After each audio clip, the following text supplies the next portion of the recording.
le thème proposé, c'est le cinéma. Et moi j'avais envie, en fait, comme j'en ai fait déjà des quantités en chiffon, des vraies poupées que j'ai habillées, et j'ai eu envie de faire une poupée de verre. Donc j'ai fait une poupée qui a l'air d'une petite fille, qui est un assemblage de pièces de lustre en fait.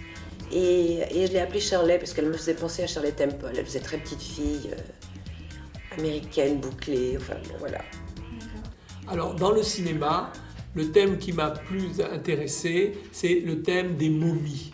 Les momies qui ont tourné de nombreux films depuis les années 30 jusqu'à nos jours.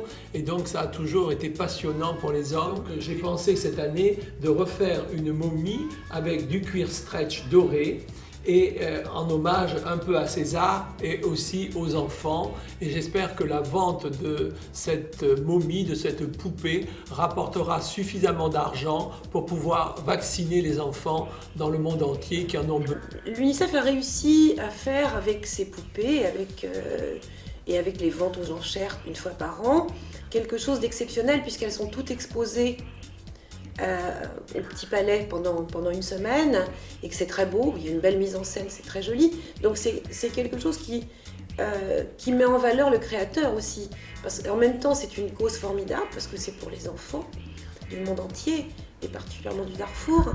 Mais c'est aussi une espèce de challenge de montrer sa poupée, d'avoir sa poupée différente des autres. Alors on pourra découvrir ces poupées qui seront exposées au Petit Palais à partir du 29 novembre.